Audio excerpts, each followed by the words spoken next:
आज हम बात करेंगे गुजरात में लोक देवता के तौर पर प्रचलित वीर योद्धा वत्सराज सोलंकी के इतिहास के बारे में। गुजरात वीरों की भूमि है। उनमें से ही एक वीर है वत्सराज सोलंकी। उन्होंने अपना सारा जीवन गायों की सेवा के लिए समर्पित कर दिया था। आगे हम इस वीडियो में आज देखेंगे कि कैसे वो वीर योद्धा बने और कहां उनका स्थान है। यह वीडियो शुरू करने से पहले मैं आप सभी के साथ एक बात शेयर करना चाहता हूं।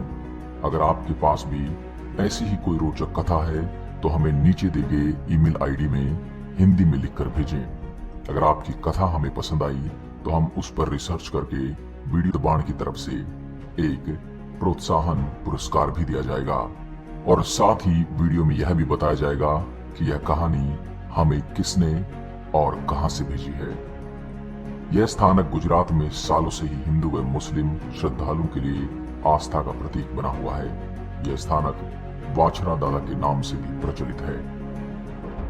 यह मूल स्थानक कच्छ के छोटे रेगिस्तान में वाछरा बेट पर स्थित है, जहां पर चारों तरफ रेत के अलावा कुछ नहीं है और बरसात के 4 महीने वहां कोई जा नहीं सकता, क्योंकि इस समय यह बेट चारों तरफ से पानी से घिर जाता है। आमतौर पर रेगिस्तान में कोई वनस्पति नहीं पाई जाती, लेकिन यहाँ पर बहुत से पेड़ पौधे पाए जाते हैं। इस जगह पे लोग दूर दूर से दर्शन के लिए आते हैं। यहाँ पे लोग कच्छ, कठियावाड़ और गुजरात सहित अन्य राज्यों से भी श्रद्धालु अपनी मन्नत पूरी करने के लिए आते हैं। इसी बेट पे वीर वत्सराज दादा का मंदिर, गौशाला एवं धर्मशाला है। इसी मंदिर के पास कुत्ते और ढोली की भी समाधि है। आज भी अगर आप इस समाधि के पास कान लगा के सुनेंगे तो आपको ढोल की आवाज सुनाई देती है। ऐसी मान्यता है कि अगर आपको कुत्ता काटता है तो आप वाछरा दादा की मन्नत मानते हैं तो आपको आराम हो जाएगा और फिर आपको यहाँ के दर्शन करने होते हैं। इस बेट पर बहुत सी प्राचीन निशानियां मौजूद हैं। यहाँ की गौशाला की 27 गायों को बांधा नहीं जाता है। वे खुले में ही घूमती हैं और शाम को वापस आ जाती हैं। वाछरा दादा आज भी किसी न किसी तरीके से लोगों की सेवा कर रहे हैं। अगर कोई रेगिस्तान में गुम हो जाता है तो उनको कुत्ते के रूप में आके रास्ता दिखाते हैं और ऐसी ही कई चमत्कार की कहानियां मौजूद हैं। अभी जानते हैं वीर योद्धा वत्सराज सोलंकी का इतिहास। आज से 950 साल पहले गुजरात राज्य के मेहसाणा जिले के कालरी गांव में सोलंकी राजपूत हथीजी का राज था।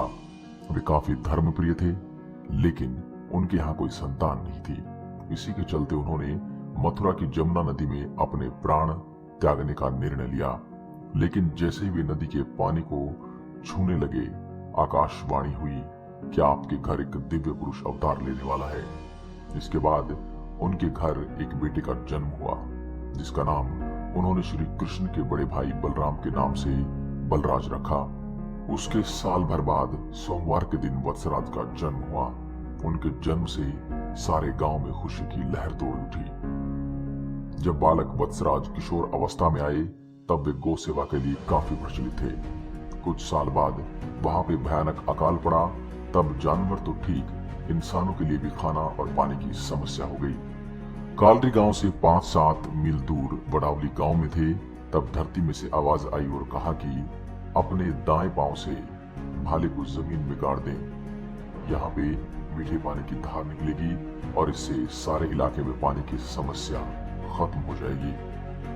और आज यह मीठे पानी का स्रोत मीठी बिरड़ी के नाम से प्रचलित है। कुछ साल बाद जब वत्सराज युवा हुए तब वे अपना पूरा समय गाय की सेवा में बिताने लगे। एक बार उनके बड़े भाई के ससुराल से मेहमान आए हुए थे और वे जब खाना खाने बैठे तब ग्वाला दौड़ते हुए आया और बोले, मेरी गाय को बचाइए, वो कीचड़ में फंस गई है। इतना सुनते ही वे अपनी रतन घोड़ी के साथ निकले और वहां पहुंचते उन्होंने रस्सी के एक छोर को अपनी कमर से बांधा और दूसरे छोर को अपनी घोड़ी से बांधा।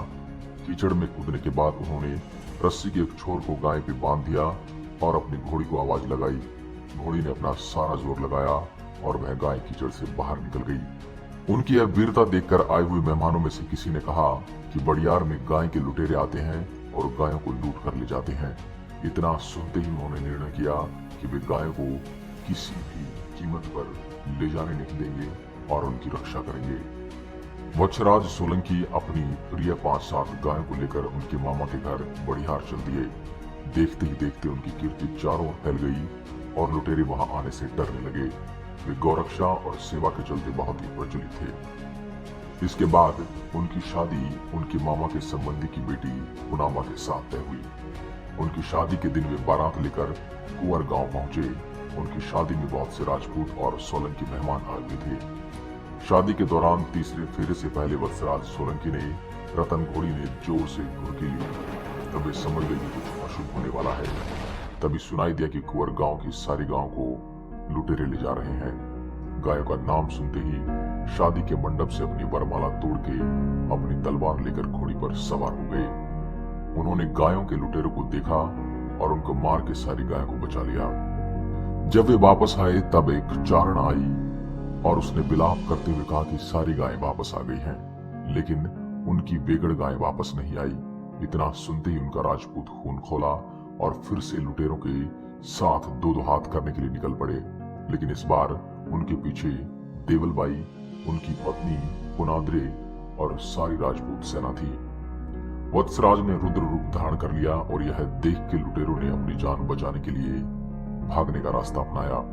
वापस लौटते समय एक लुटेरे ने पीछे से आकर उन पर वार किया और उनका सर धड़ से अलग हो गया। सर कटने के बावजूद उन्होंने लड़ते लड़ते 17 लुटेरों को मार डाला। उनका कटा सिर गोखरी बैठ पर गिरा और उनका धड़ आज के वाछरा बैठ पे आके गिरा। घोड़ी के पैर के निशान की मदद से देवलबाई, नववधु पुनादे और राजपूत फौज उनके कटे सर के पास पहुंची। उनकी पत्नी पुनादे ने अपने साड़ी के पल्लू से अपने दोनों हाथों से उनके सिर को उठा लिया और धड़ के पास ले आए। इतने में ही सती देवलबाई ने रेगिस्तान में अपने दोनों हाथों से रेत उठाई और वत्सराज को फिर से जीवित करने जा रही थी। तब वत्सराज का सिर बोला, उनका जीवन यहाँ पूरा हुआ और अगले जन्म में फिर से गाय की सेवा करनी है। इतना सुनते ही देवलबाई ने उनको आशीर्वाद दिया और उनके देह को समाधि देने का निर्णय लिया। इसके साथ ही सती देवलबाई और सती पुनादे ने भी समाधि ले ली। ऐसे में कालरी गांव से आए लोग ढोल बजाने वाले हीरा ने भी अपने प्राण त्याग दिए। इसके साथ साथ लुटेरों के सामने युद्ध में वत्सराज के साथी बने मोती कुत्ते और रतन घोड़ी ने भी अपने प्राण त्याग दिए। सती देवलबाई ने कुत्ते को आशीर्वाद देते हुए कहा कि किसी को भी अगर कुत्ता काटेगा और वह यहाँ पर आएगा तो उसका जहर उतर जाएगा। सती देवलबाई ने ग्वाला पांचड़ को कहा कि यह मेरी गाय बेगड़ की सेवा करना और उसका वंश आगे बढ़ाना। आज इस जगह की सारी गायें उसी गाय की वंशज है। यहाँ का प्रसाद आप बाहर नहीं ले जा सकते। अगर कोई ले जाता है तो यह प्रसाद पत्थर बन जाता है। बात है संवत 1643 की, जब जयपुर के धर्मदास नाम के एक वाणिज्य शत्रुंज जाने के लिए संग लेके जा रहे थे। तब वे रेगिस्तान के बीचों बीच पहुंचकर घूम गए और रास्ता भटक गए। 7 दिन रेगिस्तान में घूमने के बाद भी वे बाहर का रास्ता नहीं खोज पाए। जब खाना और पानी कम होने लगा तब गाइड ने कहा कि आप वीर दादा को विनती कीजिए कि बाहर जाने का रास्ता बताएं और मन्नत भी मांगी कि वे मंदिर आके 11 मोहन के लड्डू चढ़ाएंगे। और उसके बाद दूर से घुड़सवार आया और उनको बाहर का रास्ता दिखाया। वे लोग मंदिर पहुंचे और मन्नत के मुताबिक लड्डू चढ़ाए और लड्डू कुछ बच गए तो उन्हें अपने साथ आगे के प्रवास के लिए ले जाने लगे। लेकिन उनको वहां के लोगों ने बताया कि आप प्रसाद बाहर नहीं ले जा सकते। लेकिन वे माने नहीं और प्रसाद बाहर ले गए। मंदिर के बाहर निकलते ही वे प्रसाद के लड्डू पत्थर बन गए। वे वापस आए और वीर वत्सराज दादा की माफी मांगी और वापस जयपुर जाकर उनका भव्य मंदिर बनाया। आज भी वे पत्थर के लड्डू मौजूद हैं और उसी वणिक के वंशजों ने दिल्ली में भी वीर वत्सराज का सुंदर आरस का मंदिर बनाया है। यहाँ की गायों के दूध का व्यापार नहीं होता और उसका आने वाले श्रद्धालुओं के लिए इस्तेमाल होता है। बारिश खत्म होने के बाद यहाँ के स्वयंसेवक रास्ते में नमक में दोनों तरफ ध्वजा लगा के वाछरा बेट तक जाने का रास्ता बनाते हैं। यहाँ पर हजारों श्रद्धालु अपनी मन्नत पूरी करने आते हैं। आशा रखता हूँ यह अनसुनी कहानी आपको पसंद आई।